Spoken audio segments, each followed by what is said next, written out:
হরে কৃষ্ণ, গৌর হরি বল। আশা করি সবাই ভালো আছেন।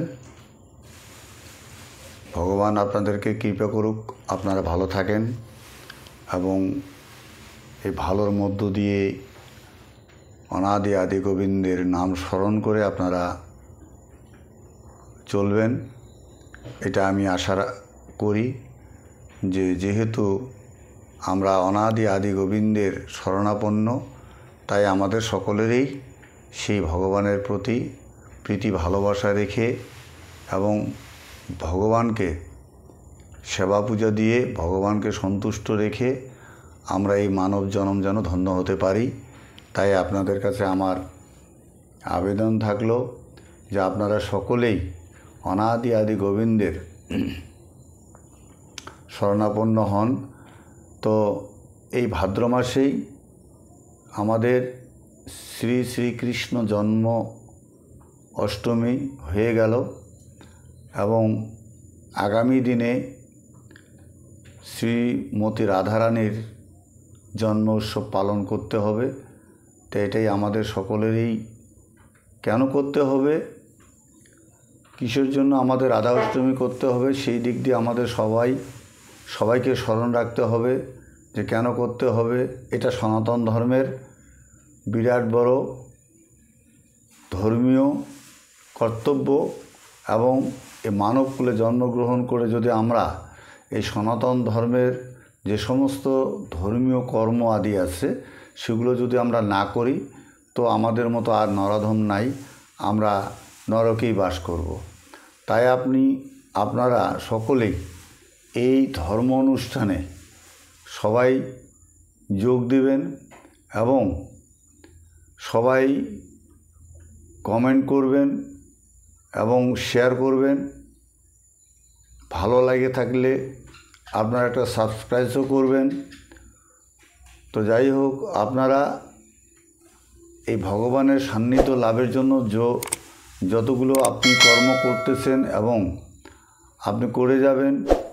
এই যে গত জন্মাষ্টমী হয়ে গেল, আশা করি সকলেই করছেন, কিংবা মন্দিরে কিংবা বাড়িতে, নিজের গৃহেতে করলেও হবে।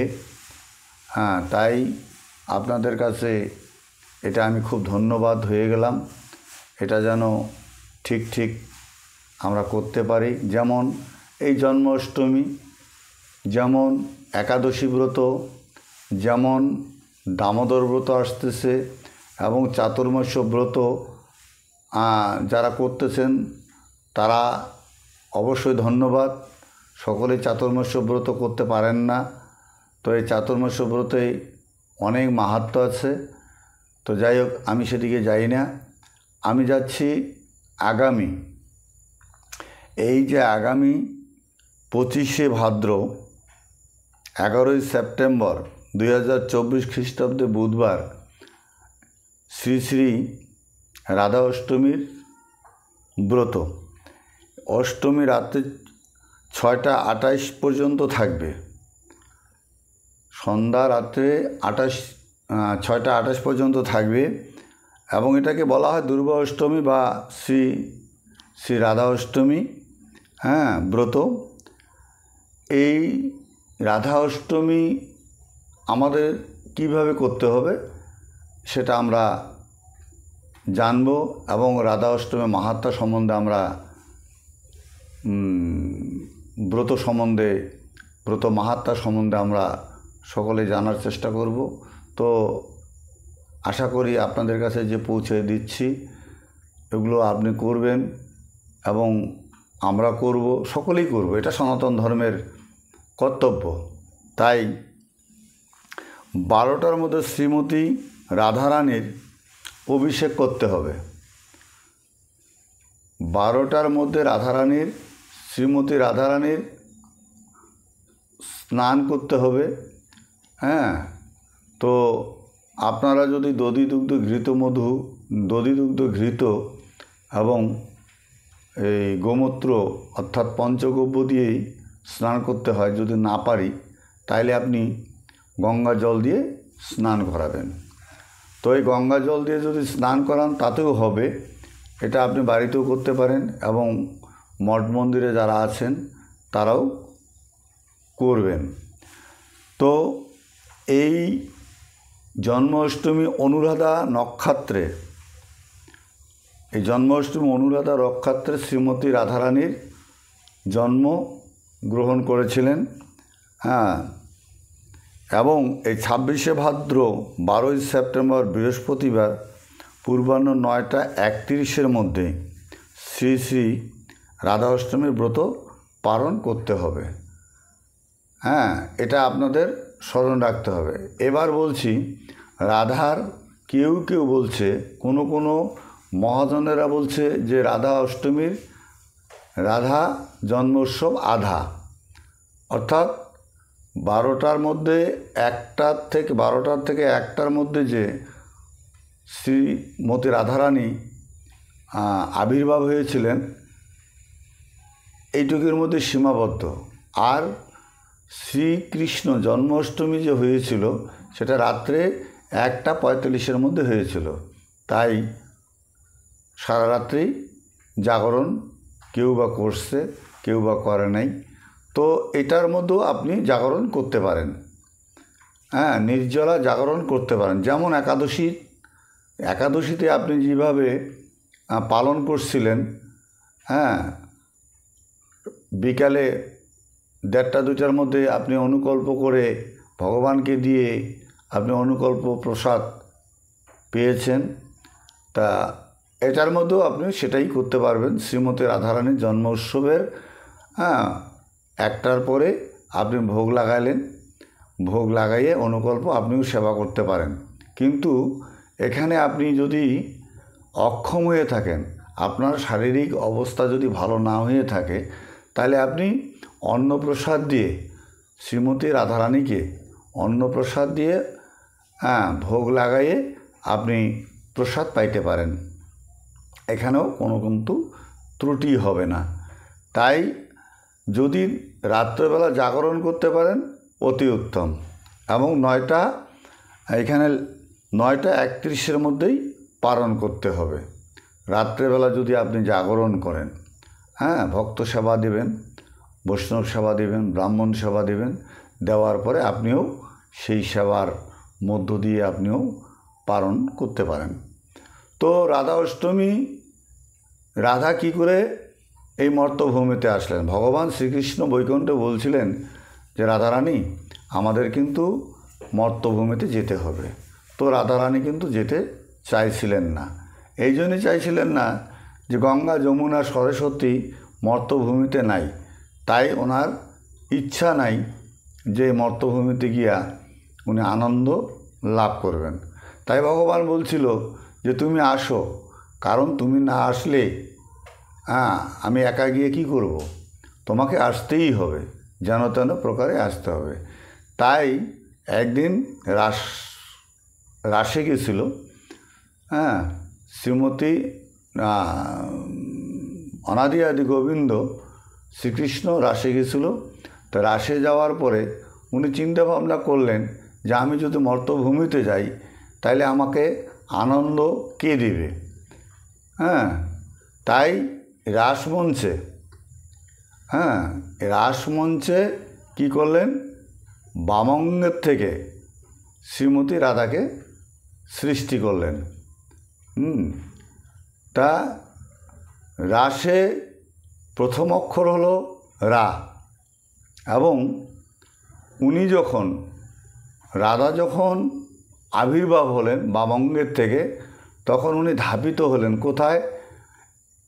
পুষ্প উঠানোর জন্য বা অন্য কিছু করার জন্য, জল আনার জন্য বা মালা গাঁথার জন্য, ইত্যাদি করার জন্য উনি ধাপিত হলেন। এই ধাপিত কথাটার মাঝখানে ধা আছে।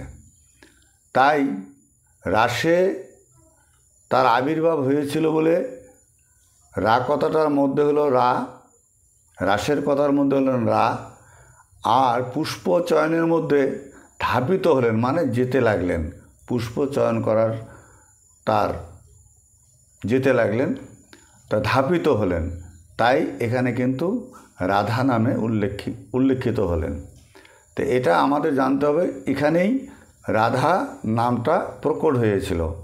তো এবার আপনাদের সকলে জানতে হবে যে রাধা কি করে মর্তভূমিতে আসলেন। এবার বৃষভানু অর্থাৎ সূর্যদেব আরাধনা করছিল, ভগবানের কাছে আরাধনা করছিল। এটাই আরাধনা করছিল যে তিনি যখন আরাধনা করছিলেন, ভগবান খুব সন্তুষ্ট হয়ে, ভগবান তখন খুব সন্তুষ্ট হলেন যে কে যেন মর্তভূমিতে আমার আরাধনা করতেছে। তো ইন্দ্রদেব ভাবলেন যে আরাধনাটা করছেন এ তো আবার আমাদের ইন্দ্রপুরী দখল করবে। তাই সবাই মিলে, এই সব 33 কোটি দেবতা মিলে ভগবানের কাছে গেছিলেন এবং ভগবানের সান্নিধ্য গিয়ে ভগবানকে নিবেদন করলেন যে প্রভু একজন এমনই তপস্যা করা শুরু করলেন, সেটা হলেন সূর্যদেব।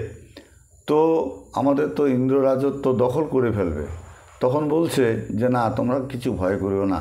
ভগবান শ্রীকৃষ্ণ বললেন যে তোমরা কিছু ভয় করিও না, তার ব্যবস্থা আমি করছি। তখন ভগবান এই বৃষভানুর অর্থাৎ সূর্যদেবের তপস্যা শুনে, তপস্যা দেখে তিনি খুব খুশি। তিনি মর্তভূমিতে আসলেন, এসে তাকে আশীর্বাদ করলেন, তাকে কৃপা করলেন যে তুমি কি চাও, তুমি চোখ খোলো, তুমি আমার কাছে কি চাও। তখন বলছিল যে আমি একটা কন্যা চাই। বৃষভানু বলছিল যে একটা কন্যা চাই, ততস্থ তোমার কোলে একজন আসবে, তোমার কন্যাই আসবে। তখন ভগবান শ্রীমতী রাধাকে সেখানে পাঠিয়ে দিলেন যে তুমি যাও, সেখানে গিয়ে কীর্তিদার কাছে গিয়ে তুমি আবির্ভাব হও এবং কীর্তিদা তোমাকে পেলে খুব খুশি হবে এবং বৃষভানু খুব খুশি হবে। তাই সূর্যদেব এক অংশ মর্তভূমিতে বৃষভানু নামে বিখ্যাত হলেন। এবার শ্রীমতী রাধারানী যখন এখানে প্রকট হলেন, এদিকে ভগবানও মর্তভূমিতে কিন্তু তার আগেই, এই 15 দিন আগেই তিনি কিন্তু প্রকট হলেন। শ্রী কৃষ্ণপক্ষের অষ্টমী তিথিতে অনাদি আদি গোবিন্দ শ্রীকৃষ্ণ তিনি আবির্ভাব হলেন এবং এই 15 দিন পরে এই শ্রীমতী রাধারানী তিনি আবির্ভাব হলেন। তাই এই দুই আবির্ভাবে এবার আমরা কিন্তু দেখতেছি যে এটা দুইটি দেহ, দুইটি অঙ্গ, কিন্তু না, একই অঙ্গ, একই তনু, ভিন্ন রূপ। শ্রীমতী রাধা এবং অনাদি গোবিন্দ শ্রীকৃষ্ণ দুইভাবে আবির্ভাব হলেন। একই তনুর মধ্যে একই অঙ্গ, অভেদ কিন্তু নয়। তাই এই অনাদি আদি গোবিন্দের লীলা এবং তার দর্শন করলে, লীলা শ্রবণ করলে এবং তাকে দর্শন করলে মানুষ জীবন ধন্য হয়। এবং এই জন্মাষ্টমী ব্রত যারা করেন বা করতে হবে, করতে হবে, যারা করেন বা করতে লাগবে, করতেছে, তাদের কি উপকারিতা সেটা একটা আমাদের জানতে হবে। সেটা হলো এই রাধা অষ্টমী ব্রত যারা করেন তারা 100 একাদশীর যে ফল হয়, 100 একাদশী পালন করতে যে ফল লাভ হয়, একটা রাধা অষ্টমী ব্রত করলে একই ফল লাভ হয়।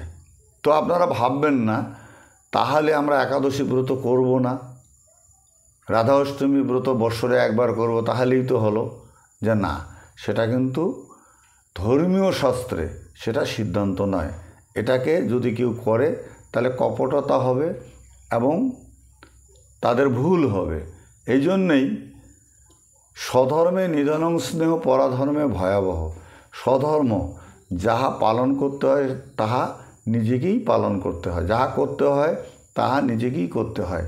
এই জন্যেই যত ব্রত আছে, কারণ 12 মাসে 13 পর্ব, 13 পর্ব, এই পর্বগুলোকে আমাকে করতে হবে। যেমন 12 মাসে 24টা একাদশী, এটা আমাদের পালন করতে হবে। যেমন রাধা অষ্টমী, কৃষ্ণ জন্মাষ্টমী এবং ঝুলন, এরকমগুলো আমাদের কিন্তু করে যেতে হবে। এবং চাতুর্মাস্য ব্রত যারা করেন তারা তো ধন্য।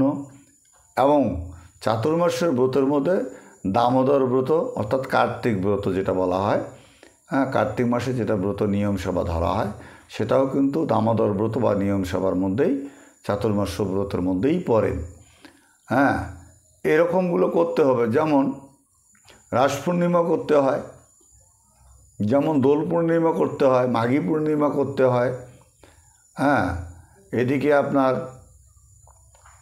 বৈশাখ মাস এসে গেল, চৈত্র মাস এসে গেল, এরকম যতগুলো ব্রত আছে সবগুলো ব্রত আপনাদের করতে হবে বা আমাকে করতে হবে, সবাইকে করতে হবে। এটা সনাতন ধর্মের ধর্মীয় বস্তু। এই সনাতন ধর্মের ধর্মীয় বস্তুকে যদি আমরা ধরে রাখতে পারি, অন্তিমকালে এই দেহ থেকে যেদিন প্রাণপাখি চলে যাবে সেদিন কিন্তু সেই স্থানটা অনাদি আদি গোবিন্দের কাছেই থাকবে। অর্থাৎ ভগবানের কাছে আমরা যেহেতু সর্বধর্মান পরিত্যাজ্য মামেকং শরণং ব্রজ অহং তাং সর্ব পাপব্য মোক্ষ স্বামী মাশুচ। ভগবানের কাছে সব ধর্ম অর্পণ করিলে ভগবান যথাযথভাবে তাকে কৃপা করবেন এবং তাকে বৈকুণ্ঠ ধামে পৌঁছাবেন। তার ভগবানের কিঙ্কর হয়ে সেই বৈকুণ্ঠ ধামে হাজার হাজার শত শত বর্ষ সেখানেই বাস করবে এবং তার আর এই মর্তভূমিতে পূর্ণজন্ম আর গ্রহণ করতে হবে না। এই জন্যে আপনাদেরকে সবাইকে বলছি, আপনারা হয়তো ভাবতেছেন যে আমরা যখন মারা যাব, বিয়োগ হব, তখন হয়তো আমাদের কি হয় হবে, কিন্তু না, সেখানে যেহেতু শাস্ত্রের সিদ্ধান্ত আছে স্বর্গ এবং নরক দুইটা স্থান যেহেতু আমাদের নির্ণয় করা আছে, তা স্বর্গভোগ করার জন্য অর্থাৎ আরেকবার এই মর্তভূমিতে না আসাটাই আমাদের ঠিক। তাই আপনাদের কাছে আমি নিবেদন করব, আপনারা সকলেই এই সনাতন ধর্মটাকে ধরে রাখার চেষ্টা করবেন এবং অন্তিমকালে এই দেহ থেকে যেদিন প্রাণ পাখি চলে যাবে সেদিন যেন এই প্রাণ পাখি গিয়ে অনাদি আদি গোবিন্দ শ্রীমতী রাধা সহ তাহার কিঙ্কর হয়ে থাকতে পারে, তাহার চরণে যেন থাকতে পারে এবং পূর্ণজন্ম যেন আমাদের আর মর্তভূমিতে না হয়। তাই এখানে বলছিল 24শে ভাদ্র 1431 শকাব্দে 10ই সেপ্টেম্বর 2014 খ্রিস্টাব্দে মঙ্গলবার সপ্তমী রাতে 6টা 27 মিনিট পর্যন্ত থাকবে। এই 6টা 27-এর পরে থেকেই শুরু হবে অহোরাত্রের জন্য শ্রীমতী রাধারানীর মহোৎসব। এই 25শে ভাদ্র 1431 শকাব্দে 11ই সেপ্টেম্বর 2024 খ্রিস্টাব্দে বুধবার অষ্টমী রাত্রে 6টা 28 পর্যন্ত থাকবে। তাহলে আমাদের সারাটা দিনের জন্য, এই সারা দিনের জন্য মানে আমাদের কিন্তু থাকতে হবে, জন্মাষ্টমী ব্রত করতে হবে। এবং যারা একাদশীর ন্যায় অনুকল্প সেবা করে রাত্রে জাগরণ করবেন, হরিনাম করবেন, তাদের জন্য সকালে 9টা অর্থাৎ পূর্বাহ্ন 9টা 31-এর মধ্যে সেটা পালন করতে হবে। বাল্যভোগ লাগাইয়ে আপনাকে পালন করতে হবে।